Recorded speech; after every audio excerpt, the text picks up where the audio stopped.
Hello, ladies and everyone else who happened to stumble upon this video and watch it. I just decided I was going to make a video to share my experiences with US immigration and yes, the severe consequences that the ICE officer behaviors had for me, my life, and not just me, my whole entire family. For the ones who know me, they already know that I recently, 3 years ago, lost 3 children. They are 9, 7, and 5 now. And I was deported from the United States in 2021. Yes, this is when I left the States and went to Malta to kind of, start a new life, I guess. And I was married in the United States to a US citizen, and we have 3 children together. So I lost those 3 kids. I haven't seen them in 3 years. And I was just recently, which is the reason I'm doing this video now, because I wasn't even really informed about anything properly, and I couldn't get any information about my status. What could I do? When can I get back into the United States? It was all kind of wishy-washy. So in Malta, I went to the US Embassy to ask. I was thinking, if I walk into the embassy and ask them for information on that, they would be able to give it to me. And they said no, they don't have that information. The only two things I could do would be apply for visa, and then the official at the visa embassy is going to see everything in the system, right? It's going to come up, and then they will deny the visa, and then they will give me the reasons why, and they will tell me the information. Or I could hire a lawyer, which is, as everyone knows, extremely expensive, and honestly I can't afford it just for some information, which I think should actually be for free. Okay, so anyways, I went to ask for visa at the beginning of this year. It took a long time to get the visa appointment because of COVID and whatnot. So I finally got it at the end of last year. Was December 27th. I had the visa appointment, and it was of course denied, and I heard I had a 10-year bar. So which means for 10 years, 3 of those have already passed. So 7 more years, I will not be able to enter the country at all, which means I basically am going to be separated from my children for 10 years. And I don't think I have to tell anyone how severe that is, not just for me and myself, but also for my kids. I mean, they just lost their mother. They have no idea what happened. It's not that you can explain that to a 5-year-old and expect they will understand. So this is a really, really serious and severe situation with severe consequences. Now, one might say, well, if you get deported, and that's actually what I was told at the embassy, the law is the law, and if you don't stick to the law, then it has consequences. You should have thought about that one before, and so on. And yes, I do agree. And I do agree. I'm not against immigration law at all. I mean, yes, it's totally okay. Every country has it, and it's okay to regulate immigration, and be on top of these issues. And I do completely understand that. And this is why I wanted to make this video, because here's the problem. If you want me to follow the law and do things right, then the law has to be precise, okay? It has to be clear what the law is. And if I'm doing everything I can, putting all efforts into finding out what the law really is, whether I am walking on the legal line or not, or on the illegal side or not, and I'm getting answers, and then I follow these answers coming from ICE officials, and then all of a sudden somebody wants to tell me, oh no, somebody here lied to you, and then my children get taken away from me. That is what I am not okay with. So just to be very clear, I'm not against immigration laws and policies and consequences if you break those laws. I'm against those laws being made extremely wishy-washy, unclear, and also that ICE can actually lie to your face, okay?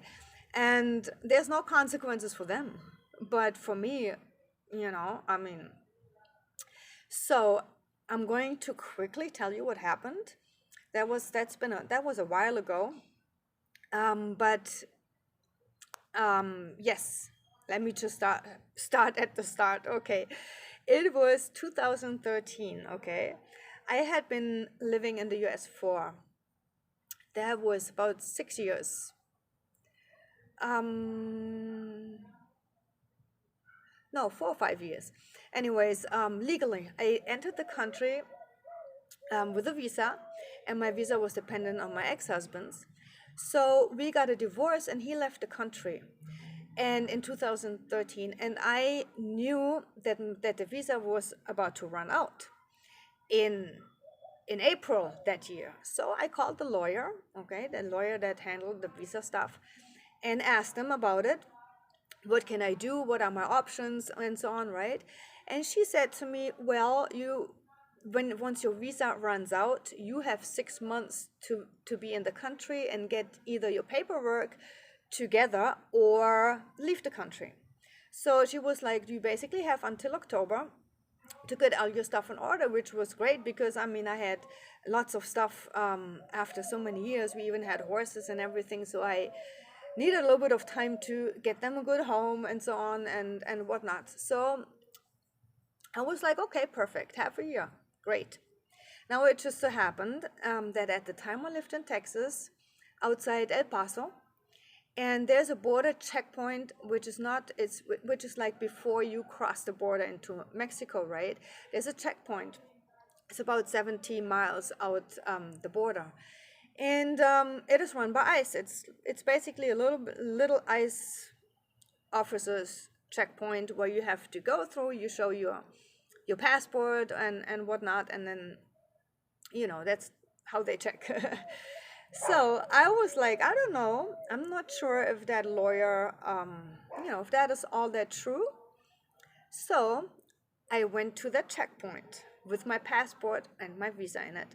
I went into ICE office, and I asked one of the officers. I was like, look, I just want to know because my lawyer told me that my visa that is running out this month or just has run out, that I'm still fine and legal until October, meaning for 6 more months. Is this true? Because I don't want to be in the country illegally, and I just wanted to make sure that that is true.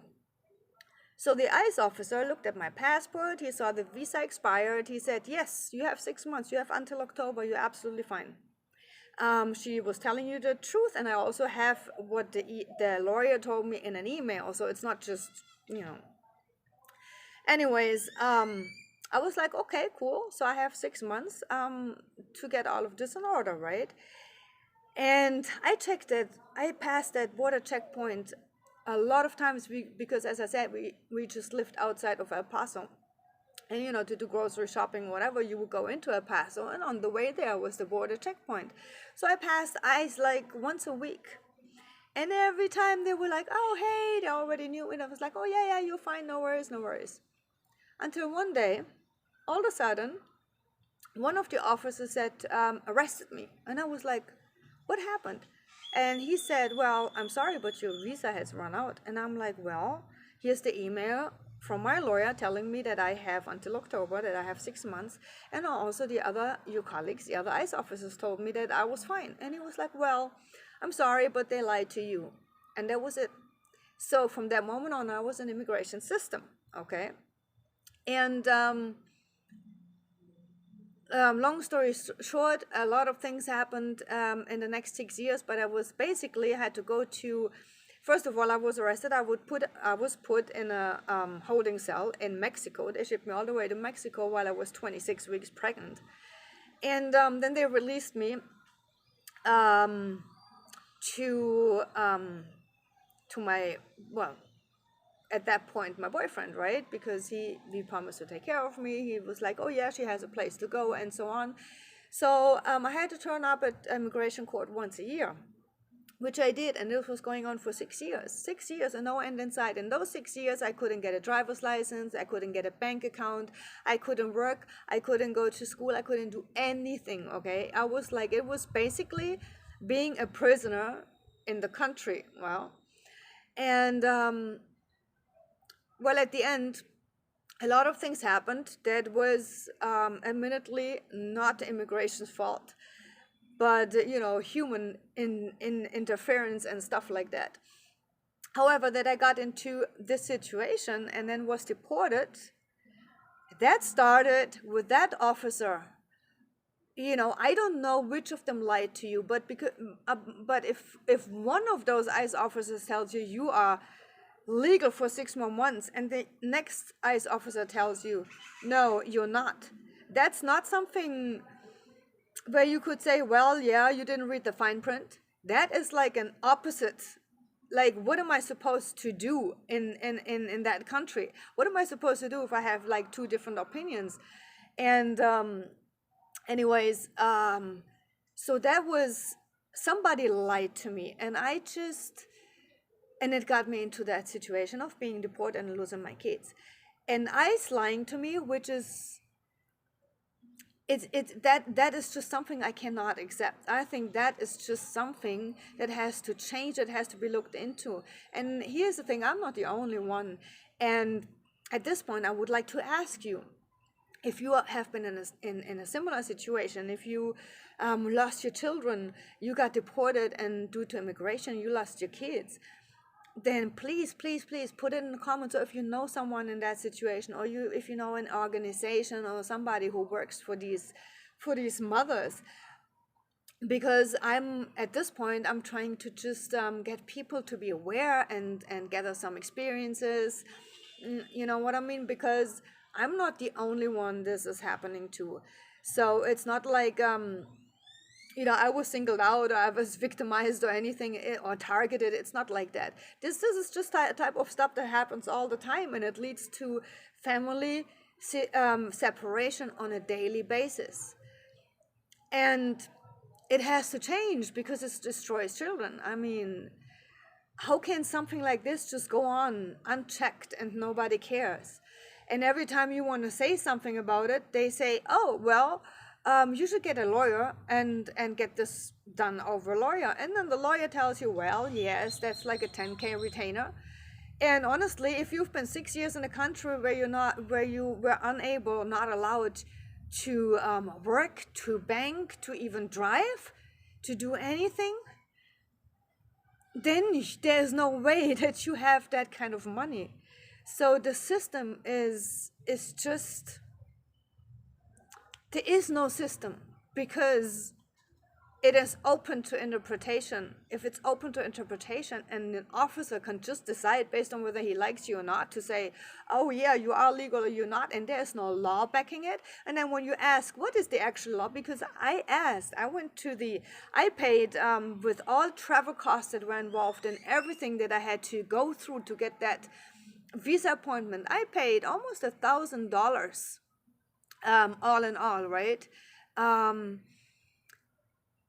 For that information. And then I asked it, I was like, can you please tell me which one of the officers lied to me? Is this a real thing with the 6 months, or is it not? Who lied to me? And he was like, well, I can't tell you that. All I can tell you that you broke the law. And I'm like, what law? If you can't even tell me which law, how am I supposed to know I broke it? So that was just an extremely frustrating experience, and fighting this for 3 years and trying to get information, and they are just shutting down. They're just not saying anything. They're just not explaining stuff to you, because apparently that's just common practice, that you don't care who loses their kids, or who loses their family, or who ends up on the street with nothing, because they are not even stating their laws clearly, okay? And it's impossible to actually be in that country completely legal because you don't know what is legal and what's not. You can walk into Homeland Security and you cannot trust what they are telling you about immigration law. And that to me is troublesome, to say the least. It is, it has to be stopped. And I think the best start to stopping this is to just ask around, you know, build a community and find people who were going through the same thing or who witnessing these things, or, you know, lawyers who know what is actually happening, or, you know, anybody who has any kind of information when it comes to the system and to dealing with the system and to consequences of, you know, the little transparency, the on no transparency policy that system has. So yes, this is why I made this video, and I'm really hoping that I can connect with as many people as possible and that we can get something going here. The goal is not to spread hatred or to spread any kind of negativity. The goal is just to ask for transparency, to ask that these laws and everything surrounding it is transparent. To ask for example, I can't even order the birth certificates of my children from outside the country because they say I don't have a US based ID. I mean, of course not. I'm not a US citizen. So these things, they have to be possible. It has to be possible. There have to be ways that you can stay in touch with your family. There have to be ways that you can fix it, that you get to see your children. I mean, you don't just lose your residency in the US. You literally lose your parental rights for no reason. And these things just have to be kind of talked about. They have to get out there. They have to be made public and researched a little more even. So I'm just hoping that my little video is going to be a start, okay? And yes, please feel free to contact me and, you know, put it in the comments, or I'm going to also put some links in the comments of the website I'm starting out, and my emails, my contact details, to make it easier for you to be like, hey, even if you want to be anonymous and not putting stuff in public comments, but just reach out. And, you know, you never know what happens. And, you know, change just starts with awareness. That's always how it's been, and it's always how it's going to be. So thank you very much for listening to this video until the end, and I hope to hear from you. Bye.